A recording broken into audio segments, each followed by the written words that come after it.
All right. Welcome, everybody. It is a glorious day in Texas. I think we're going to hit 100 today. It is Wednesday, August 10th. Lots going on. I am knee deep in helping make happen the Digital 360 Summit, which I'll tell you more when we get a break. But before we get rolling and say hello to our great guest, let's ask our own John Sibley Butler for some music. I wish a buck was still silver. It was back when the country was strong.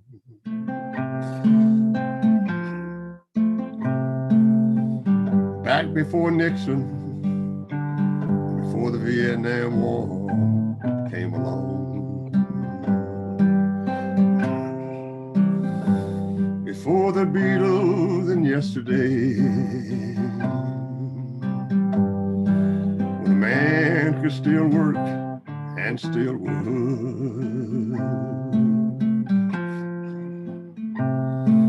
On the best of the bright days behind us now, and other good times really over for good.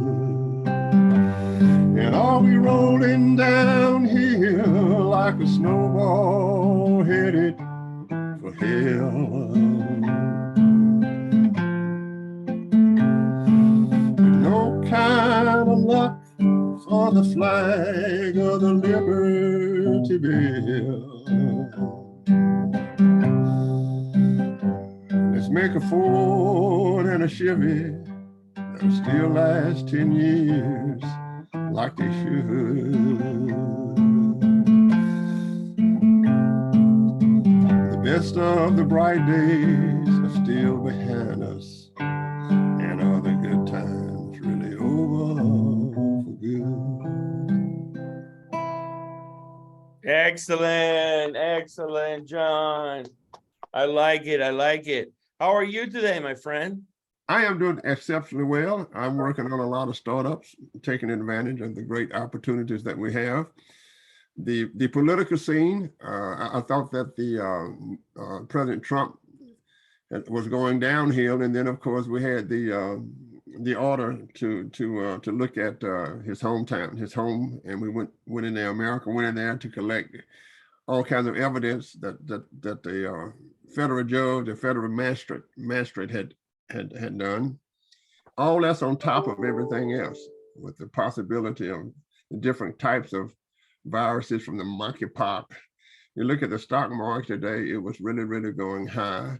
You look at what's going on in Europe, it is still going on with the wars. But more importantly, it looks like to me that the idea of innovation is really alive in America. And innovative companies don't worry about what the stock market is saying. People are solving all kinds of problems. I'm seeing about 10 to 15 new startups a week now. People asking to raise money. And so things are very interesting, but the world is in a mess. It's been in a mess. But more importantly, we used to say, everybody looks to America. I mean, who saved Europe? Who saved Germany? It was Americans. And we don't want to get to the point where we look to another country, other people look to another country for idea of freedom and innovation. So it's interesting time for the old professor. I like writing books on these things. But certainly, Andreas, you have your work cut out for you. Moving forward with the electricity and the utilities, and we're going to put it all on your shoulders, just like we put it on General Motors' shoulder and Ford Motor Company. Because for the first time in American history now, at the center of everything we do, let's call it electrification. Yep. As we call it during the Tesla years when we electrified Chicago. The idea of electrification is not rail anymore, of course it's there. It's not sea anymore, of course it's there. It's the whole economy that's dependent upon the movement through the flows of the great kinds of institutions that depend upon the movement of electricity. Yeah, including the water guys, Well, I'm a water guy. The only thing I had on water in my life was Ben Barnes and I tried to move water from Louisiana to Texas during the time when we had a drought like this. But we had to go through every municipality, every little town, every little county had to make a decision. And I said, Dave, if we could move petroleum, gasoline, medical supplies underneath in pipes from place to place, why can't we move water? And the answer to that was every county, every committee had to have an idea on it. But I don't see, Dave, that's your problem. Your problem is to make sure that the movement of water moves from Louisiana, where lots of it, to Texas now, where there's hardly none of it. And let's get away from this idea that every little state has to have its own water production. And let's do pipelines. Why can't we do that? I agree. I agree. We'll get to Dave. We'll get to Dave in a moment and many topics, but remember, well, David, about to jump on you. You can see, I mean, with both feet. So be ready. So remember this before I go to Llewellyn real quick for the audience. There are 3,000 electric utilities in America, but there are 52,000. That is 52,000 water utilities in America. Llewellyn, how are you, sir? I'm very well, thank you. I'm enjoying the lovely weather here. It's 79 degrees and couldn't be nicer. I want you to know that because we can go outside pleasantly and enjoy the outdoors. Johnny is doing something. I think we should watch him. He's either running for office or he wants a place on the panel on Shark Tank. One or the other. He's trying to get either into public office or onto Shark Tank. I created Shark Tank. I think he would be superb at both, by the way. I shall give him my endorsement, which should effectively keep him out of both. He has summed up the situation quite well. We're in a period of great disquiet, social disquiet. We have rampaging inflation. It's very bad. We have a housing shortage. We have peculiarly and yet unexplained a labor shortage, which is at odds with what one would normally expect on the cusp of a recession. So that is very strange. Europe is in dire shape. Germany is now openly talking about the problems with its economy, but also Europe is suffering from a terrible drought. The south of England, which is normally pretty soggy, is dried out and they're rationing water. They're rationing water to French farmers, which always means trouble. It's a very difficult, disquieting situation because the new normal isn't the old normal, and we're not sure if what is happening today is an indication of what is going to happen in the future or whether it's an aberrant happening. So it's a very disturbed time, against which Johnny is right. Some things are doing quite well. There are always some things doing quite well. And I think overall new businesses, particularly if they're somehow related to fixing our problems, are going to do extremely well. Electricity, which you raised, is another subject entirely. The electric utilities are facing, they are classically up against a hard place and a rock. They have to get out of coal, reduce their gas consumption while doubling the output by 2050 to meet what is anticipated with a surge in electrification of transportation. And it's very hard to see how that can happen. It also, suddenly we are very, very aware of the undependability of wind power. During the height of your heat wave in Texas, ERCOT put out a very revealing chart, which showed how wind generation had fallen away as heat had risen. Well, this is not surprising. Part of the reason it's so hot is there's no wind. You've got a temperature inversion. In the East Coast, sailors know this. Forget about sailing on the Chesapeake Bay in July and August because there's no wind. Yet wind advocates have somehow believed that there would be enough. Interestingly, solar is a lot more predictable and utilities rather like solar. because they know every day of the year when the sun will rise and every day of the year when the sun will set. You cannot say that for wind. The North Sea ran out of wind last fall. It was tragic. The British never thought there would be a shortage of wind in the North Sea. And for some reason, last autumn, there wasn't much wind in the North Sea. And part of the price for that is still being paid. But there are so many other things affecting energy prices in Europe, most particularly the relationship with Russia. We're beginning to look at a possible realignment of the sanctions against Russia because they aren't working as they were supposed to. We are hurting, and the ruble is extremely hard because the Russian banking system was able to take defensive actions against any banking strictures that we imposed on them.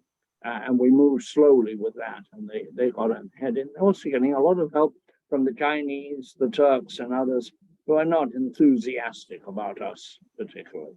Yeah, let me go to our guest. Great insights, Guy. So we have a great guest today, and we're gonna switch topics, and we're gonna talk about water. Dave Duckwitz, how are you, sir?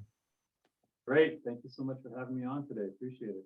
Excellent. So where are you today, Dave? We're located in Ventura, California, so that's just south of Santa Barbara, north of Los Angeles. Nice. Enjoying that 79-degree weather. So fun fact for those of you listening, that's where the city where I met my wife, who grew up in LA, and I met her at a modeling event back in 1998. And so I love Ventura, California. It's a great town. Lots of history there on the music scene. So Dave, you've heard these two guys talk, and we always like to start by listening to our guest speaker share a bit about COVID. We think that COVID is an accelerator of digitalization. Clearly lots of human loss that is probably not needed and certainly not wanted and desired. And we feel sorry for all those that have been impacted by it. But I think that when it comes to technology innovation, COVID has been a big thrust, and we think, and so curious to see what you think about that and any changes that COVID has brought to your world. And then what is your own outlook for 2022 in your company? Sure. Well, thank you for that. Yeah, certainly COVID has been something that we've all had to learn to adapt to, obviously, with the change in the business culture in terms of how we congregate and can be productive. And I think we've all learned from that we, in fact, can be very productive, working remotely. In fact, with our particular company, we, much like many others, we went to everybody work at home for quite some extended period of time. So there's certainly, the cultural impact in terms of how that impacted all of us. Obviously for us at Sensor Industries in the water conservation sustainability space, selling technology to commercial property owners, they were materially impacted by COVID. You think about hotel chains, they were virtually unoccupied. You think about student housing, no students were going to universities. For quite some time. Multi-unit or multifamily property owners were worried, am I going to get paid rent? What's going to happen to my income? So there was an adverse impact, I think, to many technology companies that were selling into that sector, and we're not unique in that regard. But I think, overall, just in terms of what we've been able to accomplish in the time frame since COVID has been, with us, and hopefully we're coming out of it. It seems like we are. There's been a lot of good that's come out of it as well. I mean, we're able to have some very focused time around advancing technology and really hardening our product, getting our product market fit right for the market, working with water agencies and municipalities, really demonstrating the efficacy of our solution because they were in business and they were very anxious to see technology and innovation coming into the space to address a very real problem. So I think those are some of the big advantages, at least for us, that came out of that time frame. Well, let me ask you this, Dave. I'm going to ask you a standard question before we get to the real core of the movement of water in America. As people stayed at home, did you see an increase in the number of and the things that you needed to do? My phone is ringing. I needed. Did you see an increase in the number of and the amount of water being utilized at home? And did this put any kind of unusual strain on whether or not how you measure it, how you look at it, and how you deliver it? So good question. Yes, as we kind of dive in and learn more about how our technology is working and how we can monitor, water with technology in general, certainly we have insights into, all of these different types of multi-unit properties. And certainly in multifamily, where residents were home almost all of the time, water consumption was at its all-time high, right? They weren't going to the office. They weren't traveling on business. They were there. And frankly, as it relates to toilet leaks, which are the #1 source of water waste out of anything, the act of using the toilet is what invokes a leak in a toilet. So with our data, in terms of being able to have insights in real time, seeing how toilets are leaking in these properties, it was significantly increased. And the challenge there, unfortunately, was you rely on maintenance in these properties to go fix these leaks, right? Well, guess where maintenance is? They're at home too.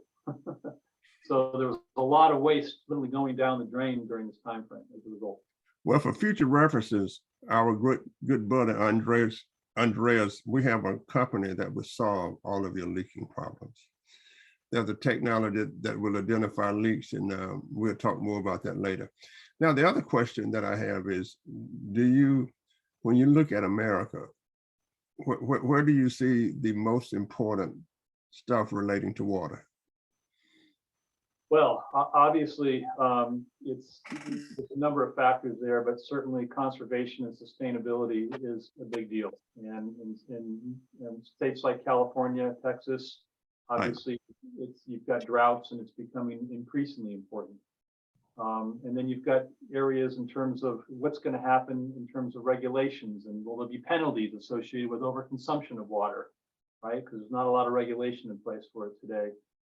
And so I think just in general, there's becoming a greater awareness around water usage and the things that we can do to mitigate water risk and water waste. Yeah, Dave, could you frame the challenge or the opportunity? What are we talking about? How many gallons are we talking about? How big is this? I don't think our audience has a sense for the water business in general.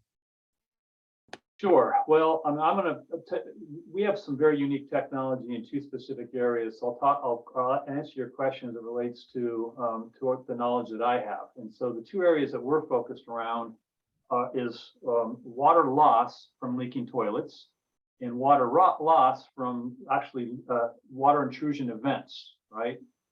So we too have technology that can address that.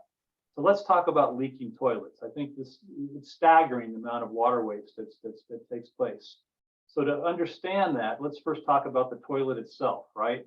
So most tank toilets have either a 2.5 or 3.5 inch hole in the bottom of the tank, right? That the flapper covers. All right, well, let's say that flapper is stuck open. Well, the flow rate of the water going down that hole is roughly 3 to 5 gallons a minute. So if you were to have a stuck open flapper for 24 hours, if you did the math, that's 5,000 gallons. 5,000 gallons, one day, one toilet. So the average cost of water and sewer combined in the US is 2 cents a gallon. Let's do some math again. 5,000 gallons, 2 cents, that's $100 a day, one toilet. So if you're a multi-unit property owner out there, this should capture your attention. Now, how much waste is actually taking place? As I mentioned, it's crazy. So we've actually had sensors now on toilets for over 5 years. And there are agencies like the Environmental Protection Agency and others that are estimating that toilet wastewater would consume somewhere around 20% of all the water that's being used for toilets. Well, it's a good guess, but they haven't had a sensor on a toilet for 5 years. We have. The actual number, 54% of all the water being used for a toilet is going down the drain. So in other words, if you're a hotel property and you spend 20, and you consume 20 million gallons a year in regular toilet flushes, you're using another 24 million gallons associated with leaks. Leaks are a big problem. Going a little bit deeper, it's about 70% of those leaks are associated with stuck opens, and about 30% are associated with slow leaks, right? So slow leak, if this is my tank in the water and here's my flapper, right? Maybe I'm not sealed properly, maybe I'm worn, the water kind of slowly goes down. And that can happen over an extended period of time until eventually they fail. And guess what happens? They become stuck. So overall, you know, when you think about a property owner in terms of what they're paying for their water and their sewer too, right? It's not just the water, it's the cost of the sewer and processing that sewer.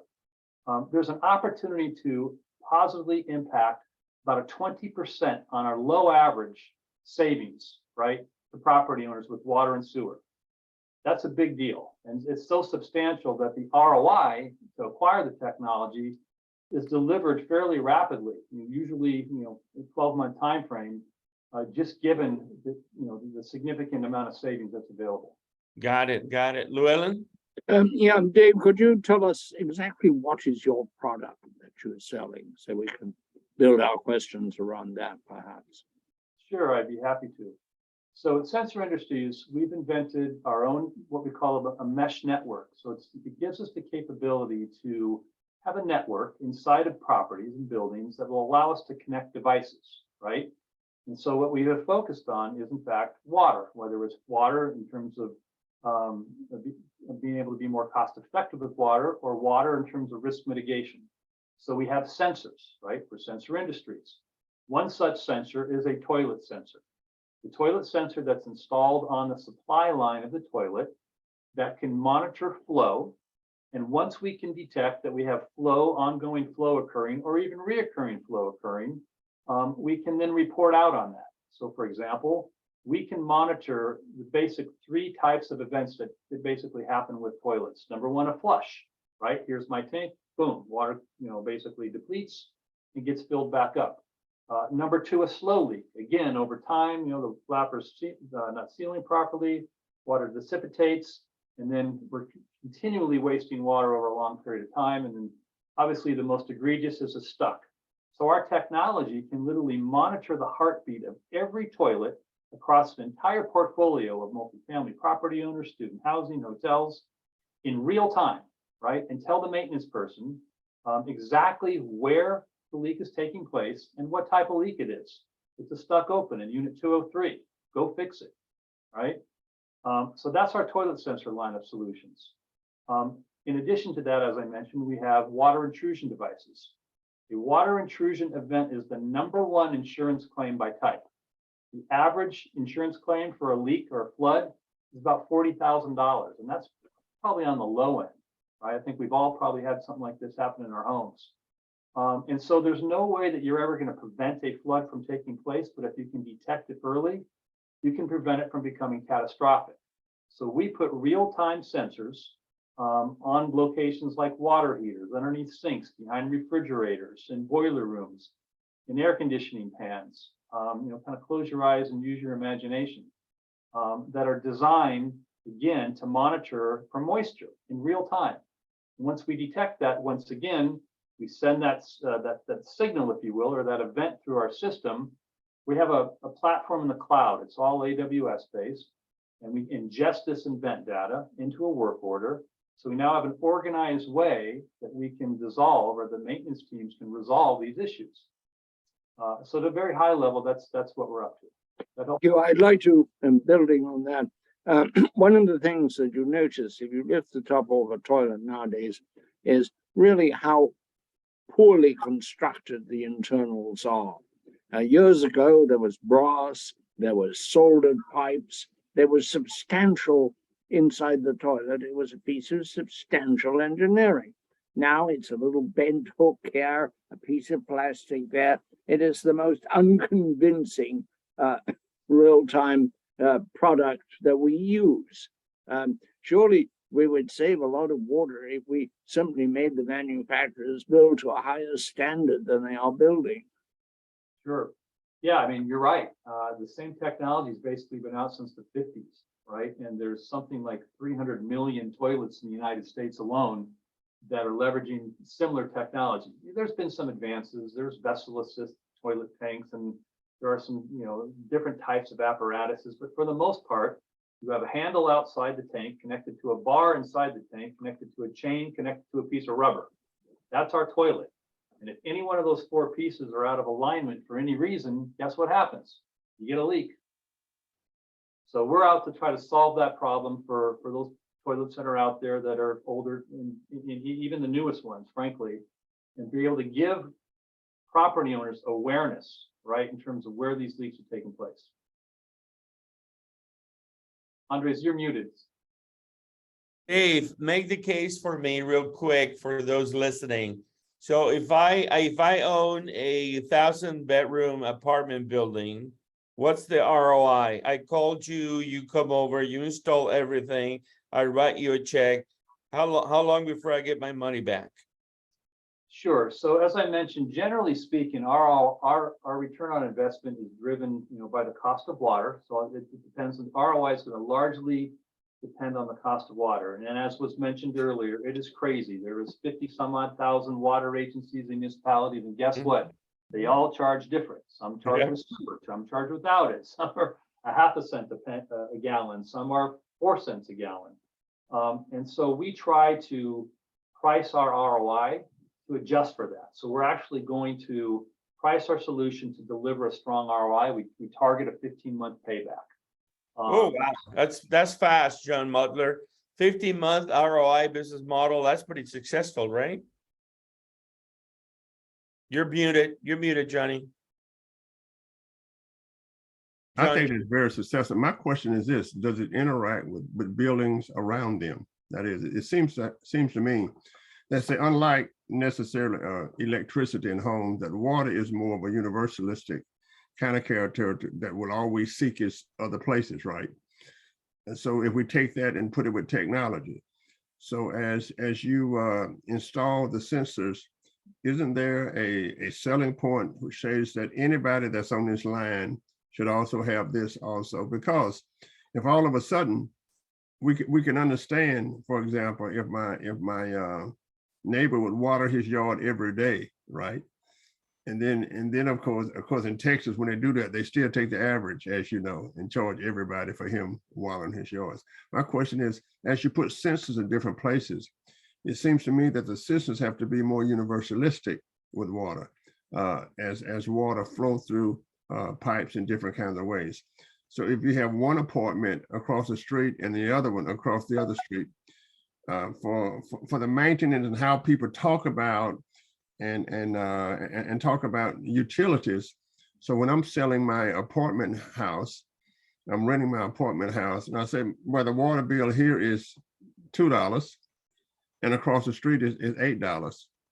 So to me, the business model would have to include a competitive nature, and you should be able to bring the price of the entire unit down as people understand that they have to compete. So do you have a kind of a competitive nature where you can say that one is this and the other one is this, so that other people also get on board? Yeah, it's a challenging question, a challenging problem to solve for. Once again, the diverse range and prices of water. And so, for us the only way that we thought to do it to be fair is to look at those individual water rates across the country and then offer people an ROI that really maps to, their individual situation, right? That's how we've done it, and it seems to be working well, and people appreciate it. Dave, hold on a minute, real quick. Give us 3 customers, 3 big names that you can share customers. Wyndham Hotels is one of our larger clients, and that would be on the hospitality side. American Campus Communities is a client that's in the student housing side. And then there's a whole host of customers like Greystar and Mercy Housing and others on the multifamily side. It really covers the gamut.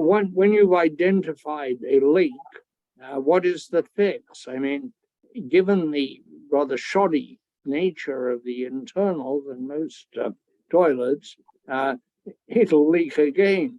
You're going to have to do some substantial replacement of parts to avoid a repetition, are you not? Yeah, the good news is to replace the entire fill tube and the flapper and all that stuff, you can buy them in bulk. You're under $10.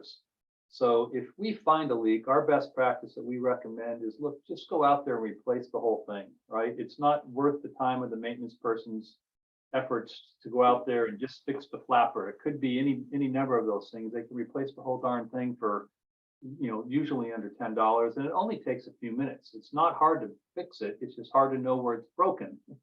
And so you're right.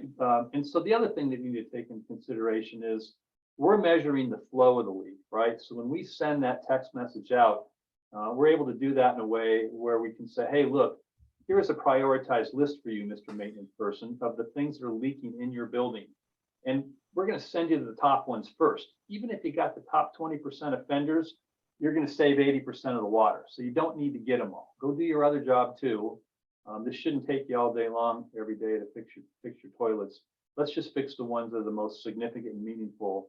And that'll go a long way to saving a lot of water and a lot of money. Well, Dave, it seems to me one of your top customers should be the water utilities for the whole city. Well, thank you for bringing that up. So the good news for us is that one of the largest water agencies in the country is Metropolitan Water District. And Metropolitan Water District, fortunately, we wrote our local woman as a new early stage company and said, how can you help us?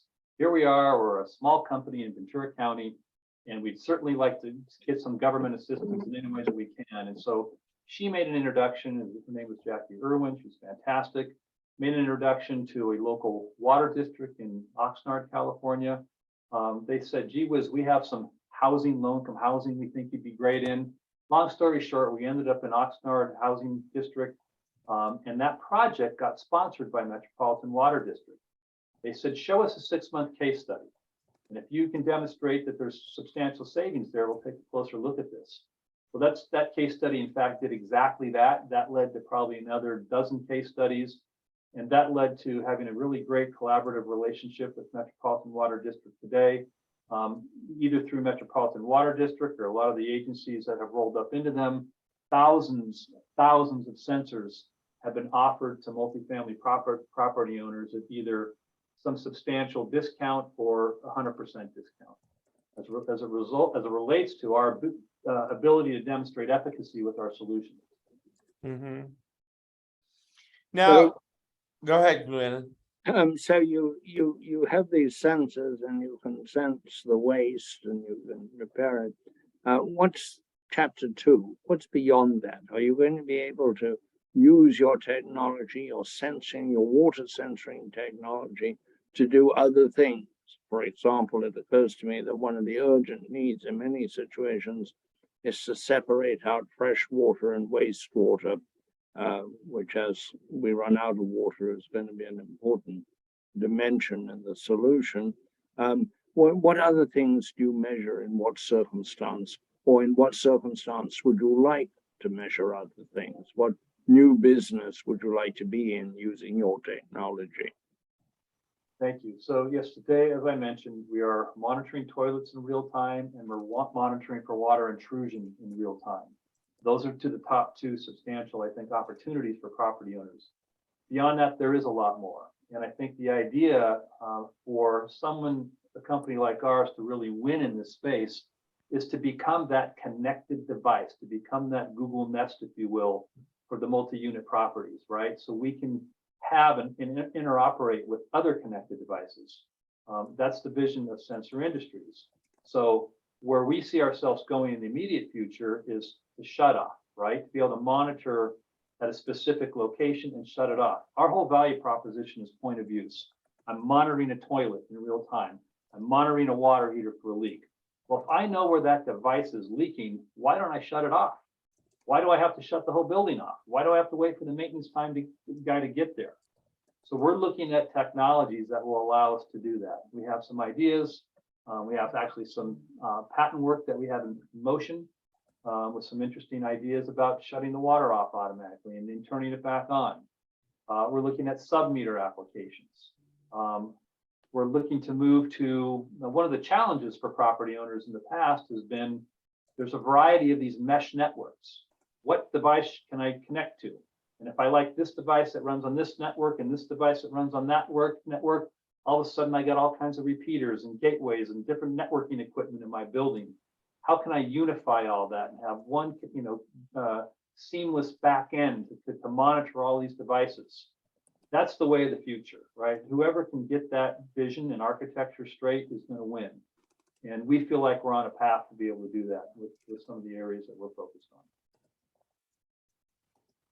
Very interesting, very interesting. Let me pause real quick here for you all and share my screen to remind you all our Digital 360 coming up September 6th through the 9th. And Dave and his company is going to be sharing with us their capabilities. These are the speakers, the sponsors of last year. And then these are the sponsors for this year.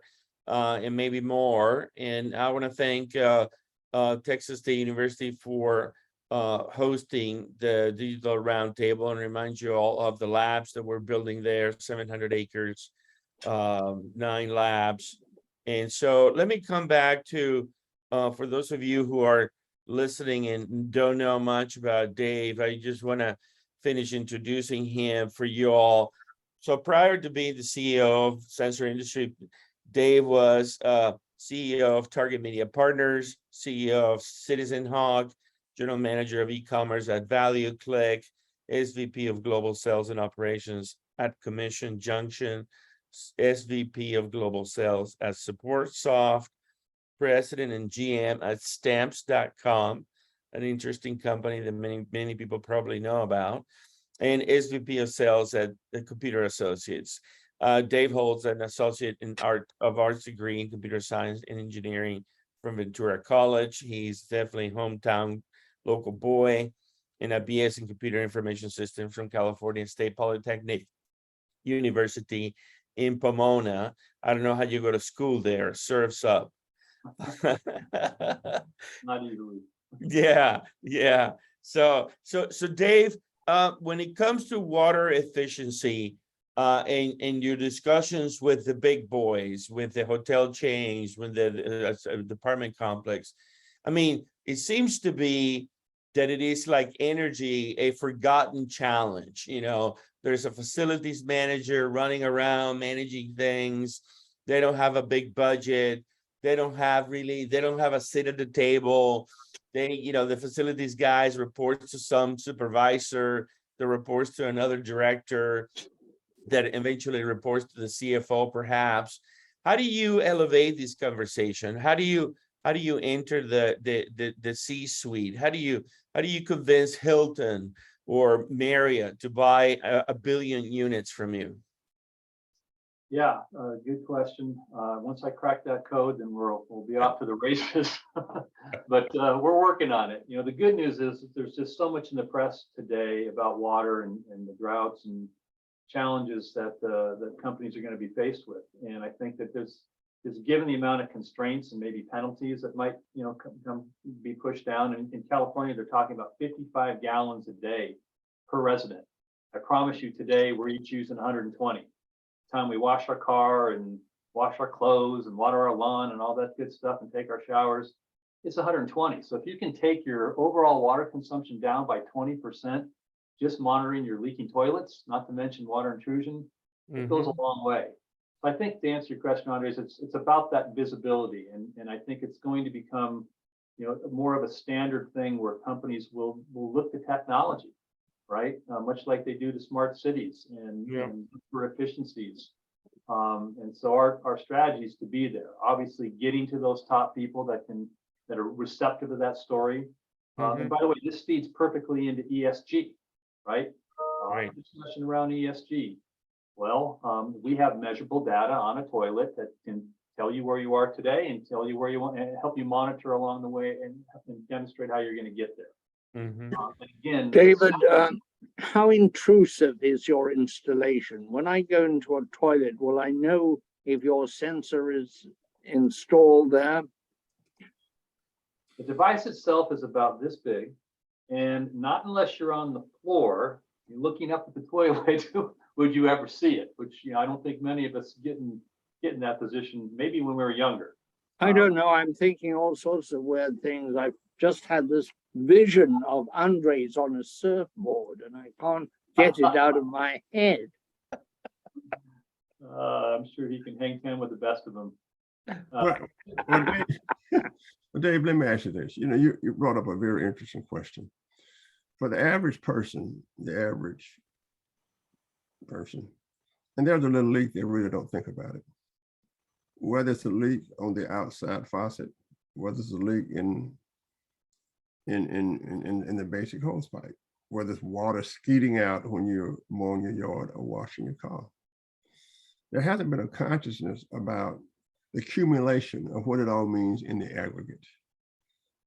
And so what you're doing is saying that, look, when you aggregate everything, when you take the sum of X, where X is the water, take the sum of that, and you do the analysis, we can really, really bring down the price of this utility.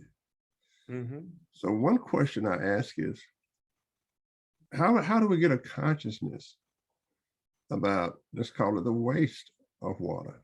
Mhm. When the city of Austin would say, let us make sure that we cut our water back because there's a possible drought. It's not like saying, let's cut back on electricity because the lights might go out, right?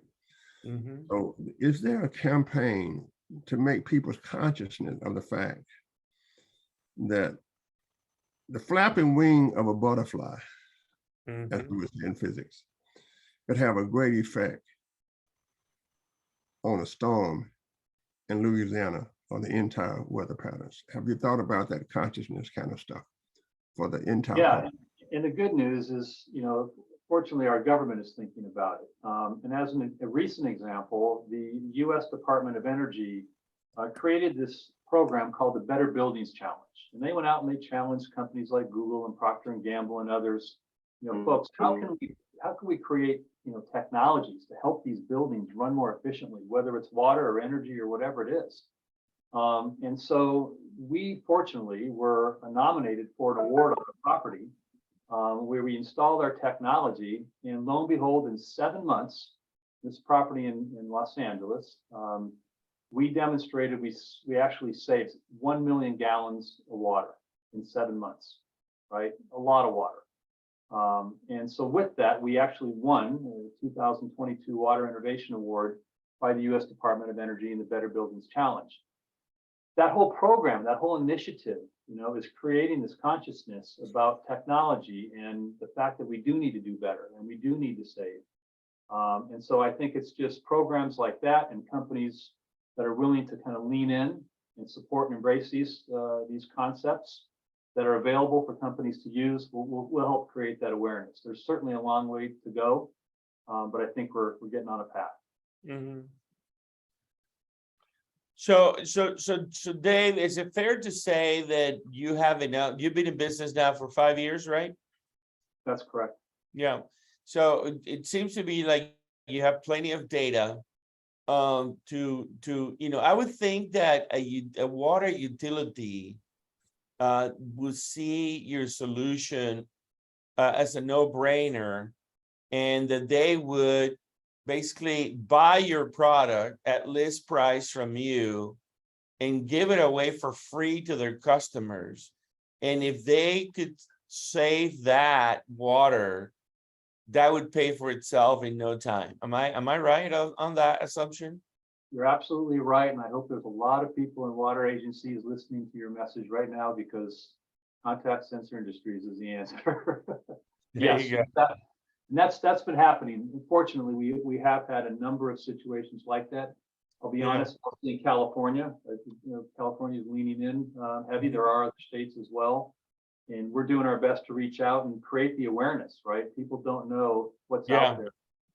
Now, if I went to, here's another angle on that, right? And again, you know, all roads lead to Rome. If I went to Lowe's or Home Depot, could I buy your product today? So our focus early on has been in multi-unit, just because we can get to the masses faster. We want to grow, we want to scale. You know, we need additional funding to be able to put product out there like that for the market. I have it in my home; it works great. We just need to be able to deploy it in a way that's more cost effective Right. for the home market, and that's also part of some of the stuff we have on our roadmap.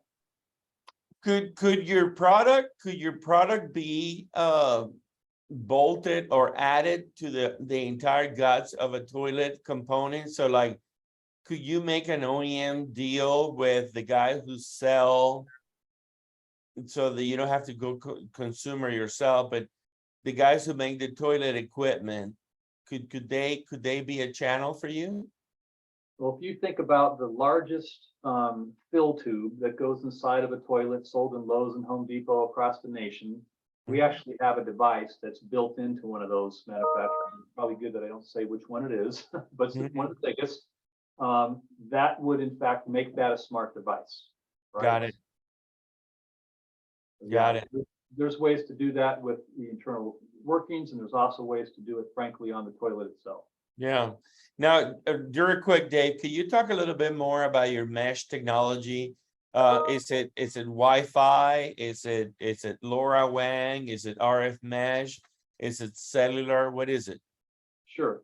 Yeah. So we, prior to any of these more modern meshes that are now, or low power networks as they're referred to in the marketplace, we had to invent our own. You know, this is 6-7 years ago when this idea came to solve for water, and then we quickly learned the toilet was the place to go. We built our own. So we have been leveraging our proprietary technology, which is 900 megahertz, low power, which has done a very fantastic job for us. That being said, we see there are emerging other low power networks that are getting very good adoption, like Zigbee and LoRaWAN and others. And so our strategy is to have both our proprietary and on our same gateway offer the ability to also connect to LoRaWAN devices. In doing this, there's becoming a large kind of portfolio, if you will, or catalog of different types of sensors that we should be able to ingest very quickly, so we can solve that problem for our customers in terms of not wanting to have 3 different networks in a building. One network, one ability to connect a multitude of devices. That's our strategy. So we're out probably next month with our LoRaWAN compatible gateway. So we'll be able to not only run our proprietary to continue to support our current customers, but to bring in a lot more different types of sensors under the LoRaWAN family as well. Got it. Got it. Llewellyn? Well, I think this is very interesting. What do you do to market it? How do you tell the world that it's out there? How does a school district, for example, find you? How would they know you exist if they have an investment in reducing their water consumption and saving money? I, for example, have never heard of this. I've heard of all sorts of companies doing all sorts of interesting things, but I've never heard of them. I remember when by act of Congress, they changed the size of the cistern, the amount of water that could be used in a toilet, but didn't do anything about leakage from the toilet. So this is a very interesting complementary development. How do you tell the great, unless millions and millions of toilets are thus equipped, you're not going to get any substantial dent in water consumption. Sure. No, it's a good question, and one that we're working on solving to our best ability.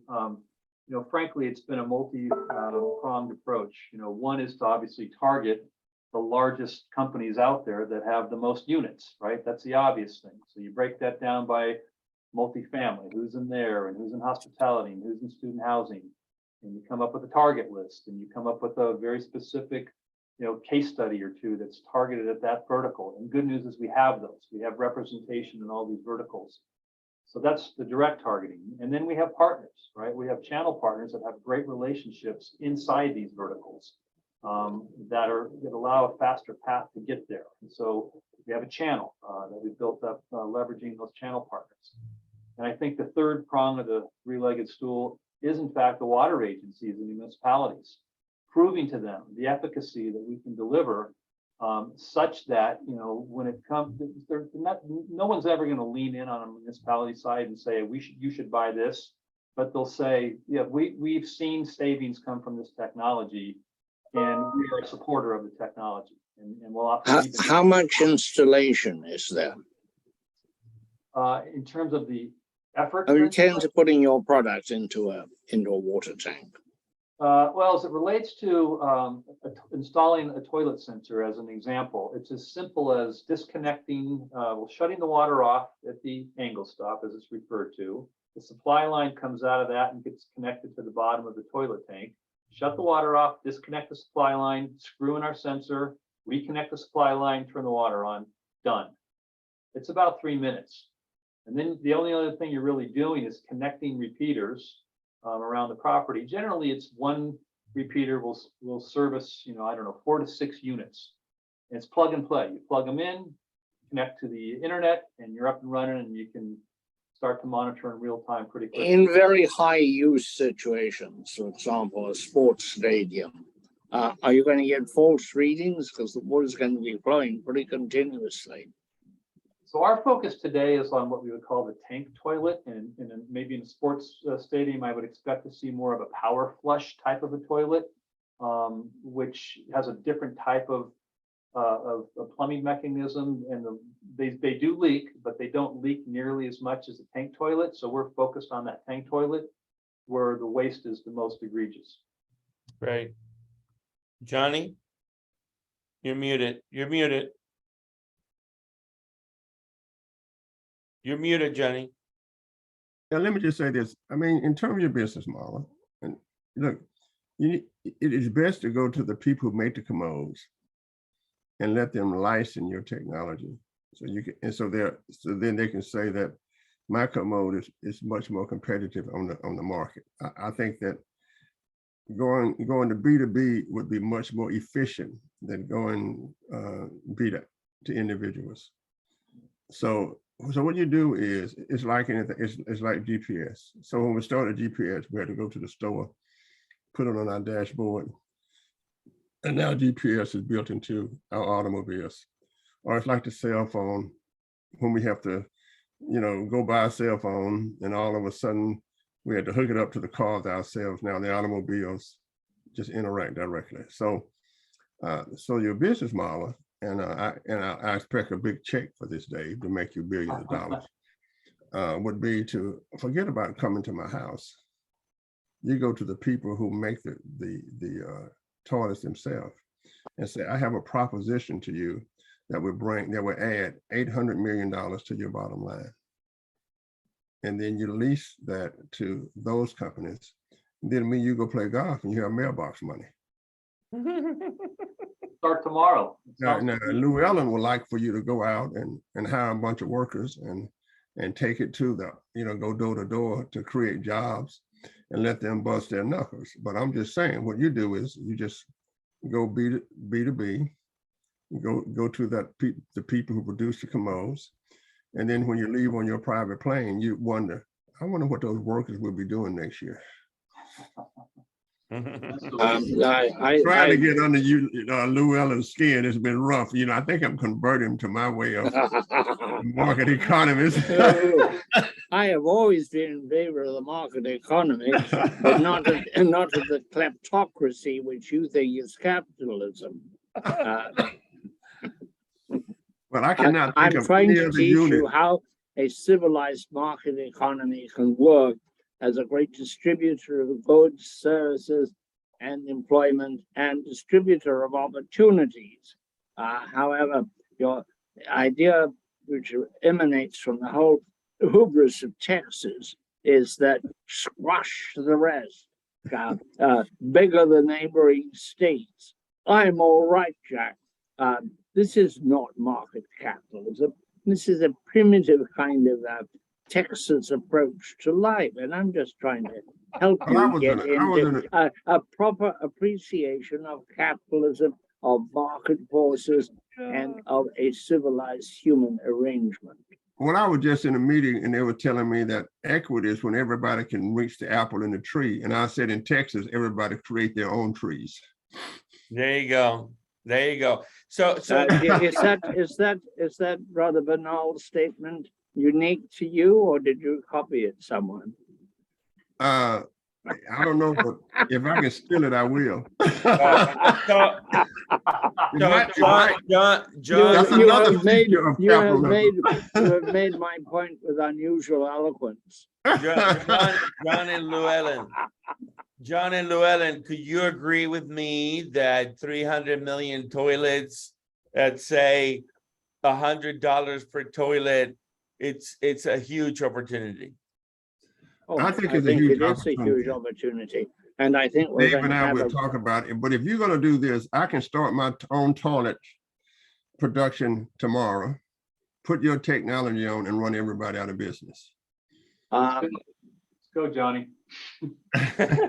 I would suggest that you look at the Washington area where there's going to be a great water shortage, or very likely that the growth in the Washington areas. And I used to work for the Washington Post, and this was a constant monitor of water in the Potomac River, whether there would be enough.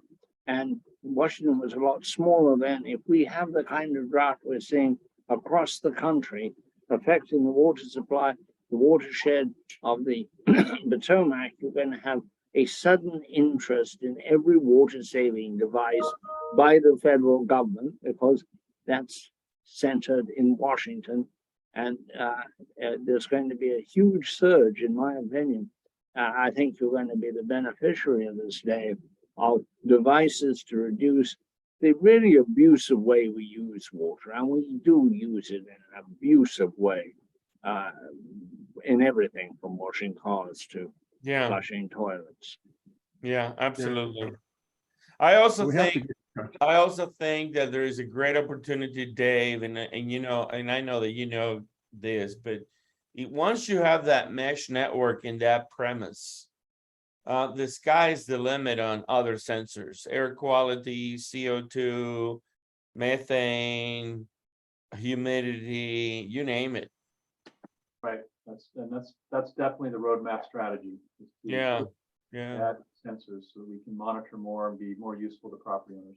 Absolutely. So Dave, is there an opportunity for these two chaps to get into business? Are you taking checks, or what's going on? Well, as your luck would have it, yes, I am.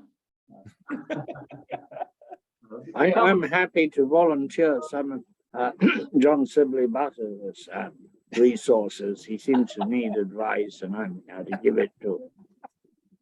Well, you know what we say, the Republicans, the Democrats create all the ideas and the Republicans pay for them.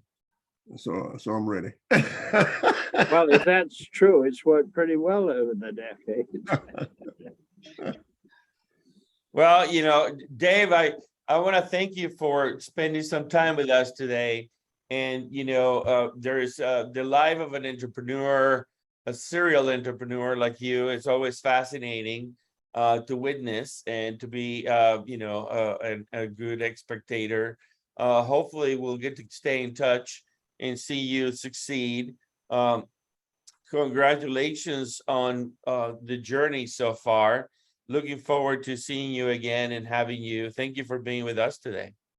Thank you guys for the time. I really appreciate it. Thanks for the thought. Thank you very much, Dave, and good luck to you. I've often wondered about the amount of water that is wasted in the average bathroom. It's a tremendous resource that quite literally goes down there. And good luck with all the data that you will collect.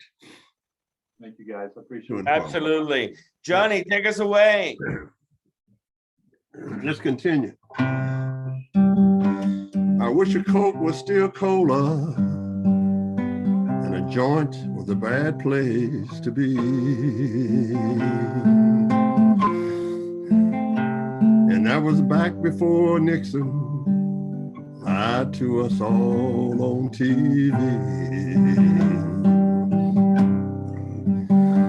Before microwave ovens, Mama could still cook and still would.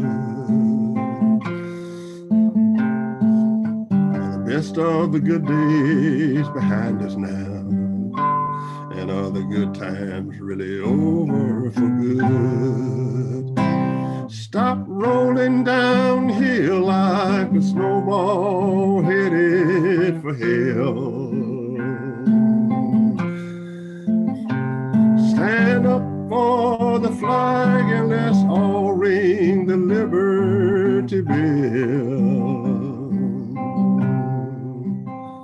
Let's make a Ford and a Chevy that'll still last 10 years like they should. The good times in America ain't over, and the good times ain't over for good. Really good.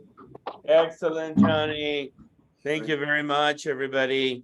We're Okay. out. We're out. Stop recording.